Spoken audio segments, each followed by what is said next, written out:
Okay, so let's continue with Nectar of Devotion by Srila Rupa Goswami, Chapter 18, Character of One in Ecstatic Love. We're picking this up in the middle of the chapter, in the section called Eagerness for Achieving the Desired Success. When one is sufficiently eager to achieve success in devotional service, that eagerness is called samutkanta. This means complete eagerness. Actually, this eagerness is the price for achieving success in Krishna consciousness. Everything has some value, and one has to pay the value before obtaining or possessing it.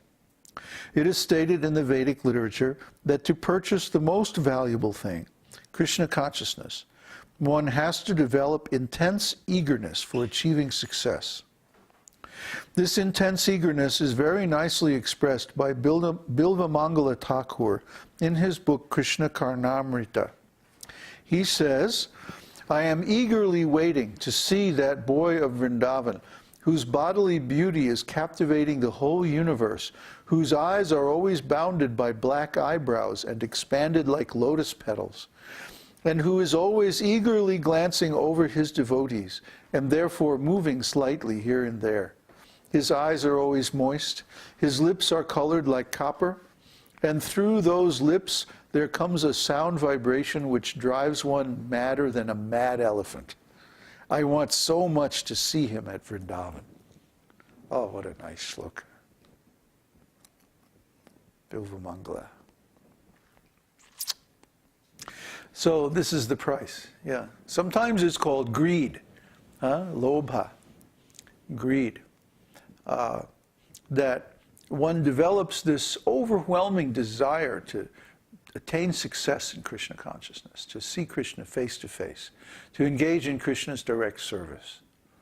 Well, one should have this, or if you don't have it, you should cultivate it. And how do you cultivate it? By performing the process of bhakti yoga. Krishna says right in Bhagavad-gītā that you should just love me, think of me always, offer your obeisances to me, worship me with all your heart. But if you can't do that, then follow the principles of devotional service, regulated devotional service, Vaidhi Bhakti, because in that way you will cultivate the desire to attain me. He says that right in Bhagavad-gītā. So if you want to know how do I get that desire, follow the principles of Bhakti Yoga, Vaidhi Bhakti. Beginning with 4 regulative principles: no meat eating, no illicit sex, no intoxication, no gambling, and chant the holy name of the Lord regularly, every day. Like we're doing here. If you come online and hang out with us every day, and we'll chant every day together.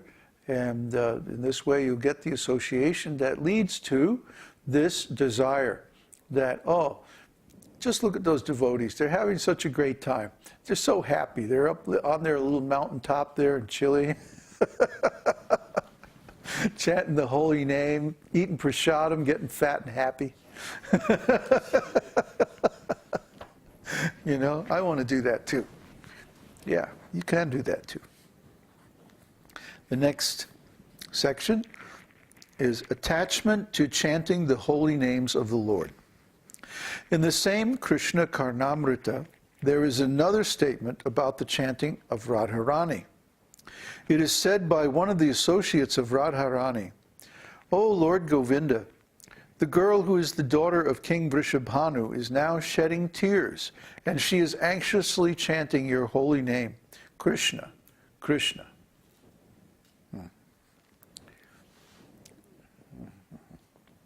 Yeah, one should have attachment for chanting. One should also have taste for chanting. Without taste, how can we have attachment?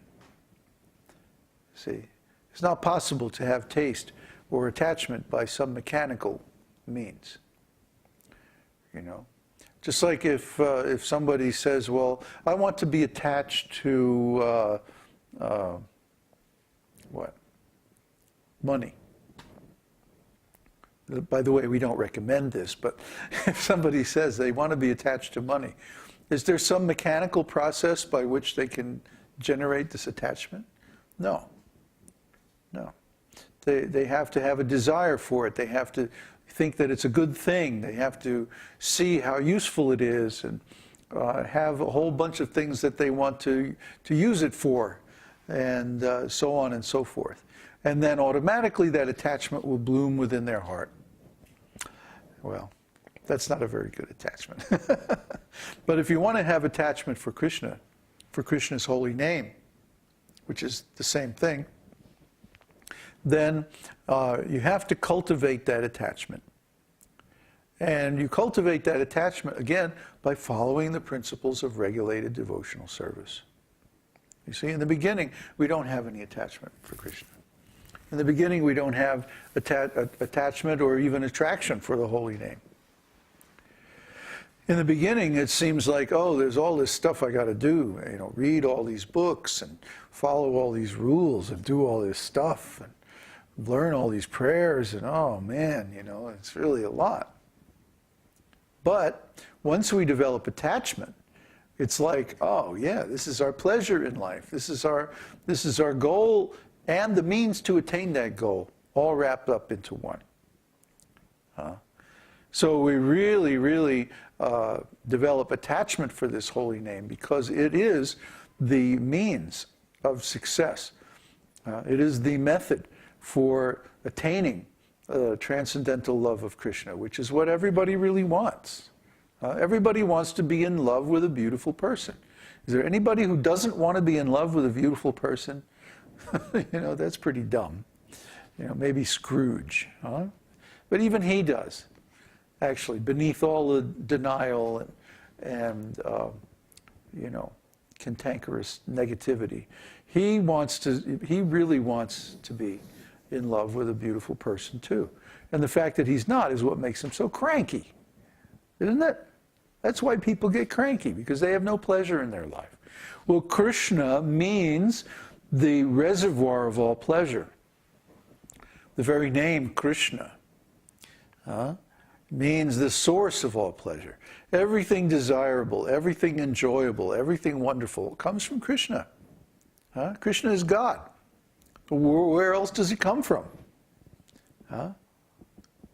So try to understand. If we have contact with Krishna, if we have connection with Krishna, then we have everything enjoyable. We have everything. Krishna is so wonderful.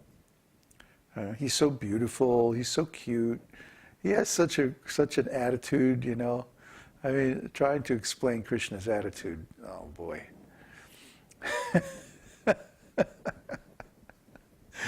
Anyway, just to see Krishna one time, you don't ever want to see anything else again.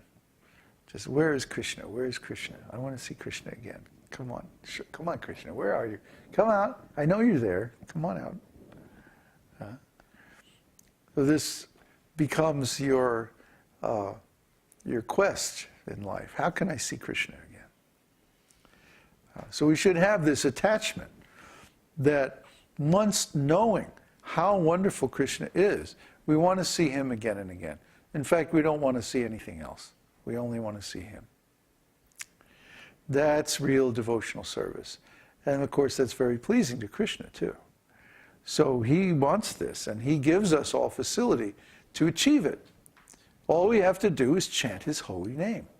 And the thing is, we are so reactionary and so weird that we don't do it. We want to do all these other things, like become a great religious leader and have a big organization with lots of money. But that won't make us happy either. Guess what? Even if we get that, we're going to be like up to here in problems. Troubles. Trouble, trouble, trouble. That's what happens when you have a big organization. That's what happens when you have lots of money. Look at all these rascals who have lots of money. They're miserable because there's always somebody trying to cheat them out of their money. They can't trust anybody. Just imagine how paranoid they must be. Well, we don't have to worry because we don't have enough money and nobody's going to try to rip us off. We don't have to worry about it. We're just simple devotees. So try to understand, everything about this process is nice. It's very nice. And the farther, the higher we get on the development of consciousness, then the nicer it gets, and the more wonderful it is. Until, that's all we want to do.